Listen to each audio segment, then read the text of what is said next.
우리가 부활절기 동안 부활과 일상의 삶이라는 큰 제목 속에서 말씀을 나누는데, 오늘은 그 첫 번째 시간으로 부활, 산소망의 시작이라는 제목을 가지고 하나님 말씀을 나누고자 합니다.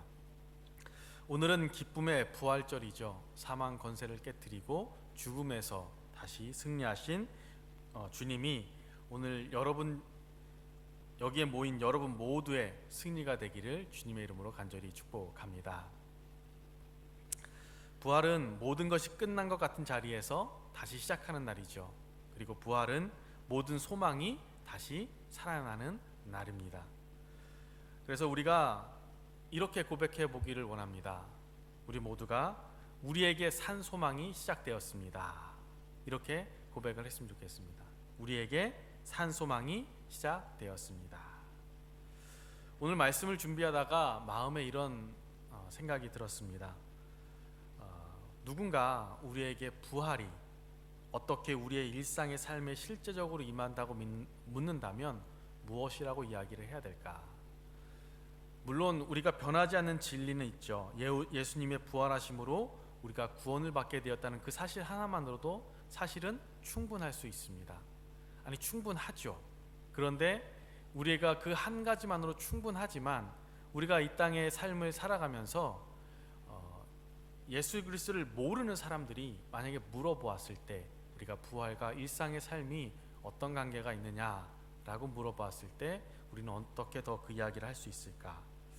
또는 우리가 믿음을 가지고 삶을 살아가면서도 예수님이 나의 구원자 되시고 내가 그 구원으로 말미암아 이 땅 가운데 승리하는 삶을 살아가는데, 그러면 이 땅에서 일상의 삶에서 그게 어떻게 실제적으로 역사하는가? 그 이야기를 우리가 7주간 나누면서 오늘 그 말씀을 함께 나누고자 합니다. 우리가 인생을 살다 보면 떠올리기만 해도 가슴 한 구석이 화끈거리고 나도 모르게 쓴 웃음을 짓는 순간들이 있습니다.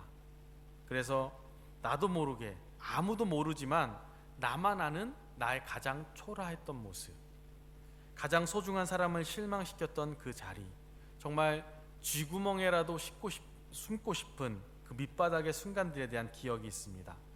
아무도 없어요. 아무도 보고 있지 않지만 나 혼자 그냥 피식피식 웃기도 하고 혼자 얼굴이 붉어지고, 왜 그랬을까, 이런 생각들을 하면서 이불킥이라고 하죠.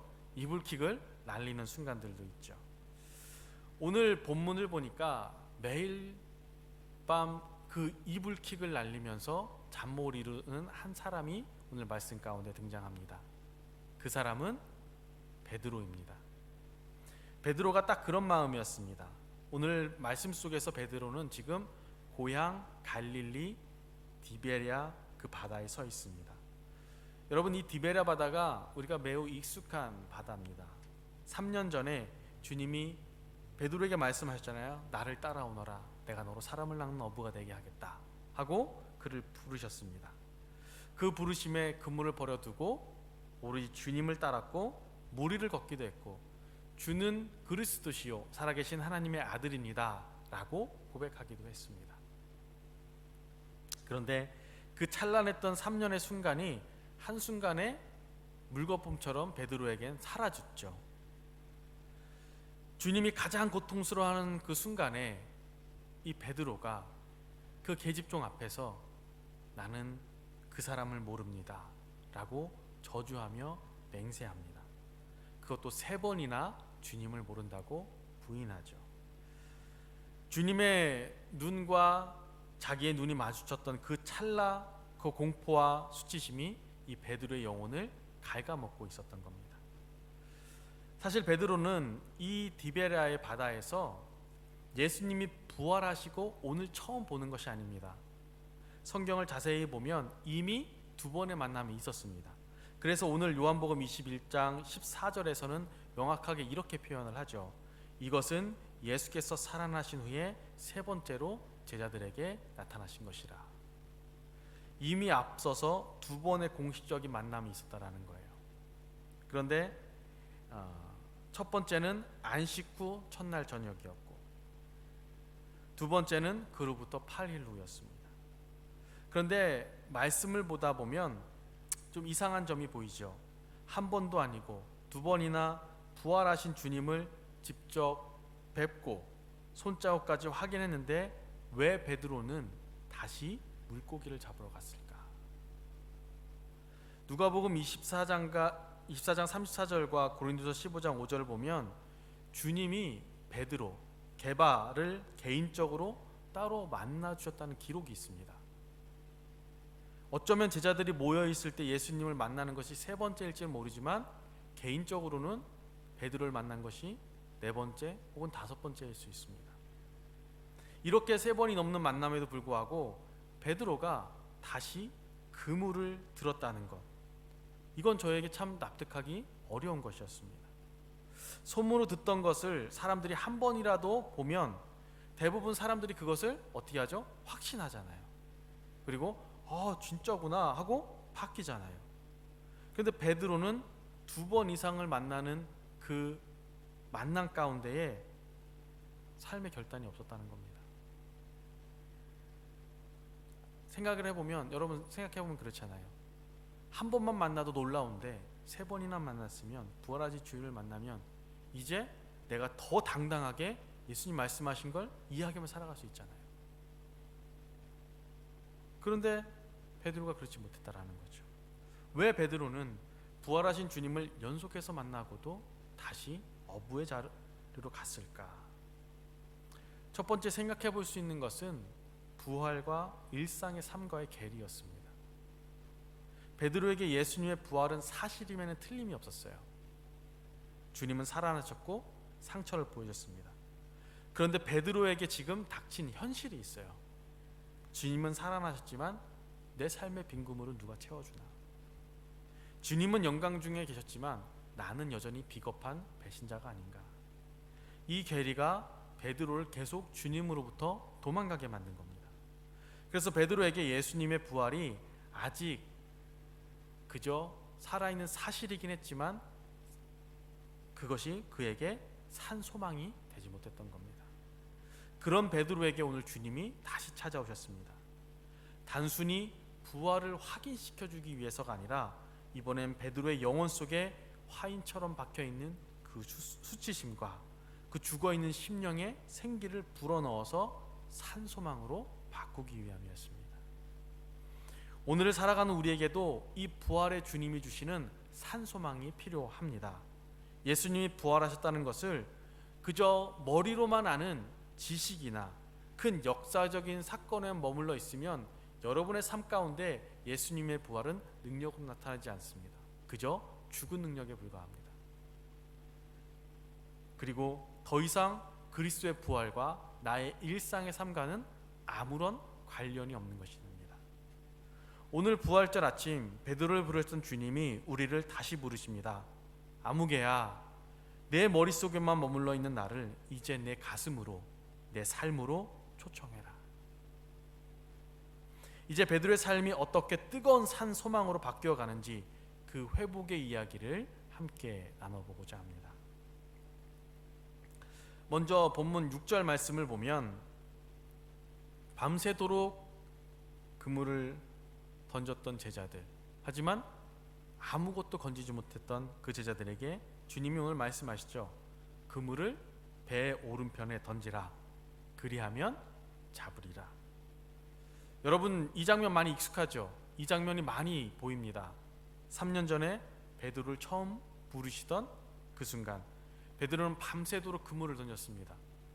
근데 걷는 것이 없었어요. 오늘도 마찬가지예요. 밤새도록 그물을 던졌지만 걷는 것이 없었다라는 겁니다. 주님은 왜 굳이 3년 전과 똑같은 방식에 똑같은 시기에 나타나셨을까? 사용하셨을까? 부활하신 주님을 만났음에도 불구하고 베드로에게는 여전히 풀리지 않는 숙제 같은 게 하나 있었던 거예요. 바로 부활의 영광과 내 비루한 일상이 따로 노는 신앙이었다라는 겁니다. 여러분, 베드로가 가정이 있는 사람입니다. 베드로가 입이 있는 사람이에요.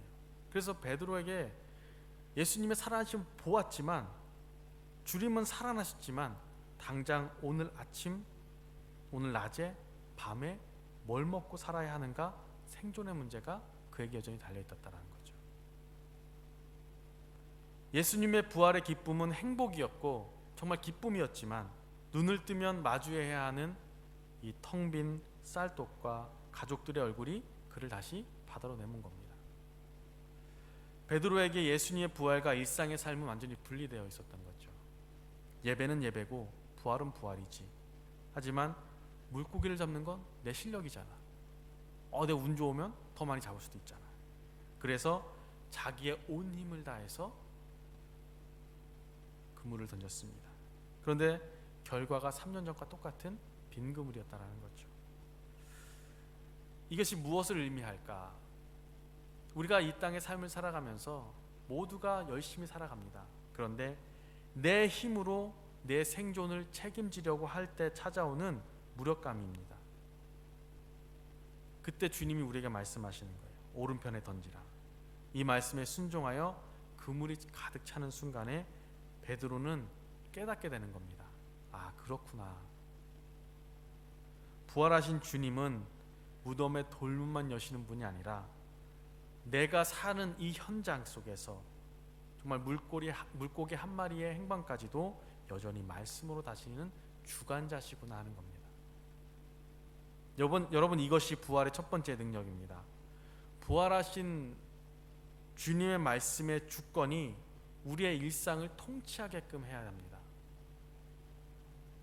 우리가 그런 분들을 볼 때가 있잖아요. 교회 와서 막 힘차게 찬양하고 기도하고 말씀 깊은 은혜를 받아도 은혜를 받고 세상에 나가면 무기력해져요. 왜 세상 속에서 무기력합니까? 주일에 열심히 예배하고 세상에 나아가서 왜 똑같은 염려를 반복하죠? 예수님의 부활을 나의 일상과 상관없는 어떤 종교적인 이벤트로 가둬두기 때문에 그렇습니다. 주님, 교회 일은 주님이 인도하십시오. 하지만 우리 집의 삶과 내 직장과 내 사업의 모든 것은 내 실력에 맡겨주십시오. 팀 켈러 목사님이 일과 영성이라는 그 책에서 이런 표현을 하시더라고요. 여러분이 일터에서 성공에 목매고 실패하고 절망하는 이유는 그 일의 주권이 여전히 여러분에게 달려있다고 믿기 때문입니다. 세상은 우리에게 이야기합니다. 모든 일의 주권은 우리에게 달려있다. 그러나 믿음을 가지고 하나님을 예배하는 우리의 삶의 통치자는 오직 예수 그리스도 한 분인 줄 믿습니다. 그래서 하나님이 삶 속에서 우리에게 일하게 하셔야 된다는 겁니다. 그리고 이 말씀을 통해서 우리가 일하는 것들을 깨달아야 된다는 거죠. 베드로는 그날 새벽 3년 전과 똑같이 반복되는 기적 앞에서 자기 손에 운전대를 내려놓았습니다. 내 힘으로 던진 그물은 비워두고 주님의 말씀으로 던진 그물이 가득 차게 된 겁니다. 여러분 중에도 지금 빈 그물을 씻으면서 내 인생 내 마음대로 왜 안 되는가 한숨 쉬고 있다면 베드로를 찾아오셨던 그 부활의 주님이 오늘 여러분의 삶의 현장으로 똑같이 찾아오셔서 말씀하십니다. 너의 경험과 내 노력이 주인된 그 그물질을 멈추고 예전이나 지금이나 앞으로 여전히 내 역사할 나의 말씀의 주권 아래에 던져라. 우리는 자꾸 눈에 보이는 것, 손에 잡히는 것, 물고기에만 집착하며 인생을 보냅니다. 주님이 부자와 나사로의 이야기를 통해서 우리에게 경고하신 것이 뭐죠? 눈에 보이는 것만 집착하며 살다가 정작 주권자이신 주님 앞에 서야 할 날이 도둑처럼 찾아온다는 겁니다. 날이 저물기 전에 주님 앞에 바로 서는 지혜로운 인생입니다. 여러분의 인생의 오른편과 왼편을 결정하는 분은 오직 주님 한 분뿐인 줄 믿으시기 바랍니다. 오늘 성경이 바로 그 이야기를 하고 있습니다. 자, 여러분이 인생의 경험권을 이제 주님의 말씀 앞에 던지면 그때야 비로소 우리가 주님이 통치하시는 삶을 목격하게 됩니다. 베드로가 부활의 주님을 만나고도 사실 더 부활의 주님을 만나고 기쁘고 행복한데도 더 더 겉돌았던 또 중요한 하나가 있습니다. 그게 뭐냐면 바로 죄책감입니다. 살아신 주님을 뵈니까 너무 좋은데 그래서 반대로 오히려 역설적으로 더 괴로웠던 겁니다. 내가 그분을 배신했었는데, 내가 그분을 떠났었는데. 여러분, 구절을 보면 이런 말씀이 있잖아요. 육지에 올라보니 숯불이 있는데 그 위에 생선이 놓였고 떡도 있더라. 우리가 이제 그냥 흘려보낼 수도 있지만 이 말씀을 보다 보니까 육지에 예수님이 굳이 그냥 숯불을 켜놓고 그 위에 생선과 떡을 굽고 계셨다고? 왜 그랬을까? 왜 굳이 숯불을 피우고 계셨을까? 여러분, 이 광경을 베드로가 목격하는 순간에 베드로의 마음이 어땠을까요? 우리가 때로는 모든 기억들을 소환할 때 뭐 눈으로 기억하는 것도 있고 말로 기억하는 것도 있고 여러 가지가 있지만 냄새로도 기억을 하잖아요. 이건 우리 엄마가 끓여주던 김치찌개인데, 된장찌개인데, 시골에 가서 냄새를 맡으면 이 내가 시골에 살던 소똥 냄새인데, 이런 것들을 우리가 기억하잖아요. 베드로가 육지로 올라오는 순간, 예수님을 만나는 순간 처음 맡게 되는 냄새, 그 냄새는 불과 며칠 전에 대제사장 그 뜰에서 예수님을 모른다고 3번이나 부인하면서 있었을 때 바로 그때 났던 냄새, 숯불 냄새입니다.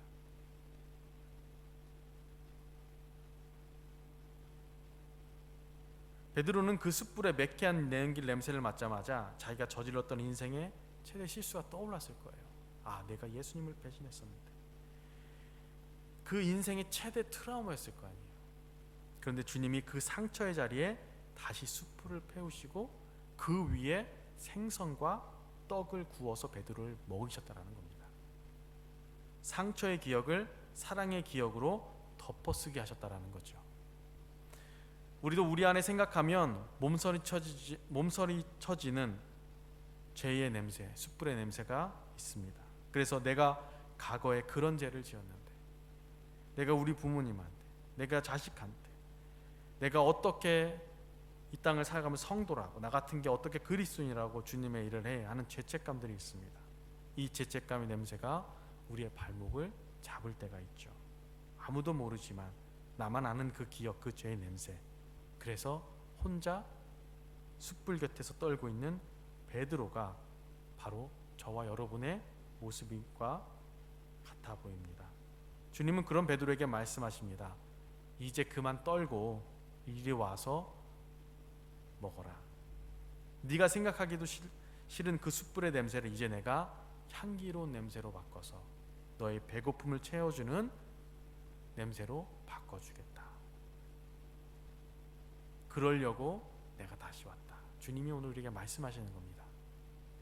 주님은 우리의 수치를 비난하지 않으시고 그 수치 현장을 치유 현장으로 바꾸어 주십니다.